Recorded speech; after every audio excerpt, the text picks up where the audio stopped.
our generation, we're still on that old school. You know, you could put some Milk D on, and I'm still gonna bump that at maximum levels. You know what I mean?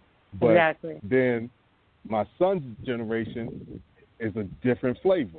So it's according to your palate, you know, as far as music, because we had the hip hop and R&B. Mary J came out and killed the game, you know, and we were all on it. You had dudes bumping Mary J with Grand Poobah, what's the 411, hun, you know, and we were getting it in. But now it's different. So for them, you know, they rock out to Molly Percocet as far as Mask Off and stuff like that, you know, so that's your flavor, that's what you like, you know what I mean? And I can't say, well, it's whack because they listen to mine and they'll say the same thing. They'll listen to Rakim or KRS-One or OC or any of those artists, you know, Bumpy Knuckles, and they'll be like, what is this garbage? And I'm like, dog, let me put some Jungle Brothers on. They're like, nah, we're not feeling that. You know, put Public Enemy on. Yeah. We're not feeling that. That's their generation. We grew up with hip hop, so we was there when those artists broke those hits. You know, for us, we were in the beginning. So now they're in a continuation, and it's a different mindset. It's a different flavor. So, you know, I can't, you know, like some people will say, well, I don't like this. There's certain things I don't like. I just choose not to speak on it because I'd rather promote, you know, and push those Jamla artists that, in fact, Heather Victoria, who's the songbird of Jamla Records, will be coming out with her Black Girl EP. Stay on the lookout for that. Hip-hop, R&B flavor, you know, stuff like that. And for me, it's like, let's just push the things that we like. Everybody's pushing something.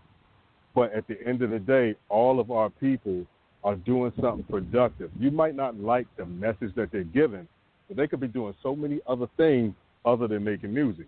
And you know what? Oh, yeah. Let them go ahead and make their music. Let them go ahead and make their money. Who am I to say you're wrong? He could be robbing me. You know what I mean? So we got to, it's all in perspective, you know. Our parents hated hip-hop. Yeah, and I think every music has done that. I mean, so many musics have different styles that range and everything. Like I said, we talk about hip-hop and how the Dirty South sound might be different than the West Coast sound, might be different than the New York sound, but the same can be said about the different styles of jazz. Y'all know I'm a big blues fan, the different styles of blues, because, I mean, what you're hearing in New York is not what you're going to hear in Chicago, and it definitely ain't what you're going to hear in California.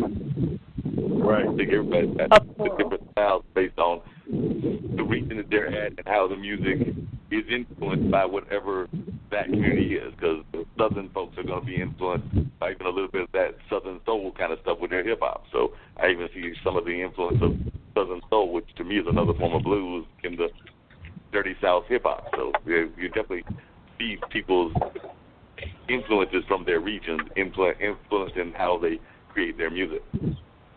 Oh, yeah, and there's a lot of people that... Top five artists from the top of your dome. First Dean, then Mark. Top 5 artists that were top influential.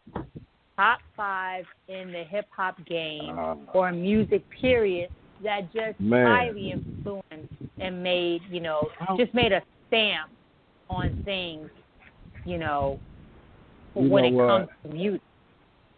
I got my 5. I give you 5 out of hip hop. I give you 5 out of hip hop, and they're going to be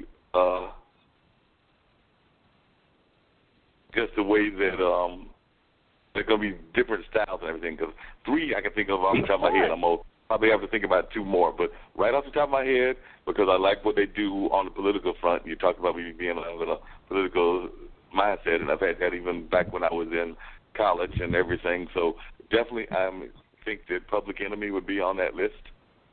As in my top 5 of being influential and everything. Along those same lines, KRS-One. Right. But then I'm going to go and I'm going to name somebody that technically is not considered a hip-hop artist. He's actually considered a jazz artist. But to me, he's one of the top influencers of hip-hop. And we talked about him on the show before. If I was going to name 5 of them, it's going to be Gil Scott-Heron. Oh, wow. You knew I was going. It's going to be Gil Scott-Heron. And then the revolution will not be televised, bro. And then I'm gonna go one. I'm gonna go one that's kind of like a different style, but they kind of were the Atlanta style of hip hop, or I think they were more definitely not a New York based or a West Coast based. But I liked when they first came out, and I still like what they're all about, and that's Arrested Development. Okay. Yeah. Brother. And then last I'm gonna name somebody that was the party person, and I'm somewhat influenced by putting them on the list because of them having a North Carolina connection. Because the person who was doing the bass is actually a Durham person. But I would add on my list, if you were gonna go into a party, you had to hear some stuff from the Sugar Hill Gang. Okay. That's what's up. Okay. I ain't mad at they were you, one of the beginnings. All right, who's going first, me or you, Dean? Do you want me or you? You know what? I'll let you go. I will say the best for last. Dean is very reflective, and it's his birthday. So I will have to put Queen Latifah, definitely, because she's just become a philanthropist, a revolutionist, a woman in the game, and just she's a mogul when it comes to hip hop and her growth and influence. Nas, definitely. Nas too, from just being an artist, every other thing he's doing within the industry to employ others to keep hip hop going. I can't hate on Puff, P. Diddy, Puff Daddy, whatever you want to call him. Sean Combs, definitely, has been a huge influence. Russell Simmons has also been a big influence in the game. And last but not least, rest in peace to Heavy D. Heavy D also. Okay. Those are my five. I actually have 6. Okay. You're the birthday boy. Maybe 7. Maybe Thank 7. You. All right. Go ahead. My list. I gotta put the 18th letter. There's no one better than God Rakim Allah. KRS-One. Yeah. Coogee Rap. Wow. A Tribe Called Quest. Oh yeah. I'm thinking them too. MC Light. Oh yeah. Definitely. Guru from Gangstar, rest in peace. Yeah. And last but not least, Big L 139. Salute, rest in peace. Oh. Yeah. I forgot about that. He was big on the underground scene. For sure. Yeah. Now, all I have to say is big shout out to all of the artists, because everyone from Mark's list, my list, your list, all of those, what I noticed have in common, they definitely put a stamp and a mark and impacted hip-hop in the direction it went, how it expanded. Right. And last but not least, Dr. Dre as well. Can't forget him. Producers too? But he started with NWA. Understood, but he's still, if you still put in producers, remember, you got to put DJ Premier. You got to put the Chocolate Boy Wonder, Pete Rock. You know what I mean? It's a producer from VA that still has heads knocking. Shout out to Knots. He's a part of the Soul Council. Of course, the general of the Soul Council, Ninth Wonder. And Crisis. If you've never heard a Crisis beat, get your neck braces, because it'll have you jumping. And that's my little list of producers right there. You can't forget Jay Dilla. You know, if it wasn't for Dilla, a lot of different things wouldn't have come to pass, especially with the music that came from Tribe. You know, so it's a whole bunch of beat makers out there. Don't call them producers. A real neck brace holder would tell you he makes beats. You know what I mean? So You know what? We gotta have Mark. You gotta try to. I know you see him around and about. Bro Rap seems to be doing a lot of things in Durham, and he seems to be doing some stuff a touring with Kid and Play. I didn't even know Kid and Play was still touring. So I noticed he had a live video on Facebook. If you could grab hold of Bro Rap, we need to do a session with DJs on the show. Let's try to grab up Dean, if you can grab hold of a DJ or two, I'll grab a few, and let's do a roundtable discussion with some DJs. I think that would be a hot show, pretty fun, and very festive. So on that note, Dean, what's the number in case folks wanted to call us right now and give us their top 5? We've given, as show hosts, our 5, but one never can tell. There might be some listeners that want to call and give us their top 5.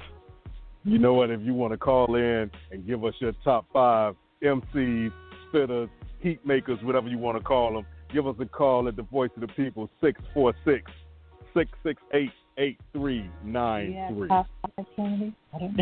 As a matter of fact, hey, Dean, what's up? I have heard from, because we're still communicating via line from Cicely. Cicely has given me 3 of her top 5. I don't know if she's going to drop some more, but she has told me that on her list are Tribe, Kendrick Lamar, Kendrick Lamar, and J. Cole. Hey. Oh, yeah. All right. Yeah, I have nothing to wrong dig up with those it. two. Yeah, I like that. I like that. I like that. Be humble. Humble. Yeah, that be humble. And don't forget Master Ace. A lot of people slept on Master Ace, but he got some things that make you rock too. Oh yeah. I was very impressed that Cicely was able to get Anderson .Paak on there before he blew up, because that dude is hot. That's on a different level. That's a different direction of music. But Anderson .Paak, I mean, the dude is phenomenal. I like his style. That funk, I mean, that type of music just needs to keep coming. Love the versatility, even with Childish Gambino, with Redbone. Great song. Song. And he's also acted in doing this thing too. I know. I like Atlanta. I love Atlanta. Shout Hilarious. out to him in Atlanta. They need to come on. They need to come up with some more episodes. Shout out to him in the role he played in the latest Spider-Man joint as well. Yes, I didn't get to see that, but I did see the trailer, and I saw he's a good actor. Definitely a good actor. Yeah. Very, very talented brother. We just big up to all the brothers and sisters out here that are doing their thing and making a mark in the entertainment world and the art industry. It's a big time right now for African Americans. I feel they're still making a huge impact in this world, regardless of who we have as the president. He seems to still be doing a huge influence when it comes to the art. Keep doing your thing. Not just the arts, but also sports, because I was glad to see, and we talked about it before, Dean, in the past, and people were wondering, because he's not exactly one to bite his tongue, but I was glad to see that Colin Kaepernick has found a new home to play football at for next year, for this coming year, so he will be playing with the Baltimore Ravens. Hey. Thank God. Hey, you know what? That's even a better birthday present for me, because that's my team right there. Oh, what's up? That's what's up. I'm glad Baltimore that he Ravens, found a home, indeed. because thank God he found a home. That was really unjust, the treatment he got. You got to understand, people really mixed that message up, and they thought they put too many things together. It wasn't that he was disrespecting the flag or any of that stuff.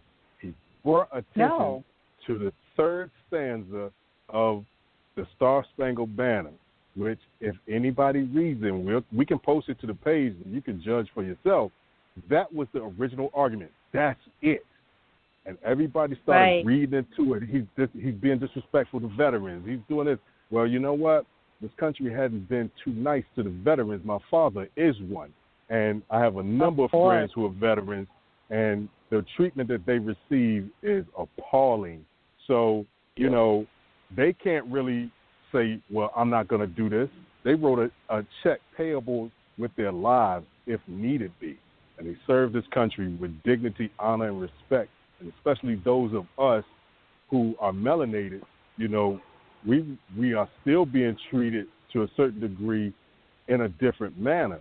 So, he says, you know what? I'm able to voice what they can't, so I'm going to do it. And everybody went nuts. I salute him for doing that, because if he didn't, nobody would have probably paid attention to it.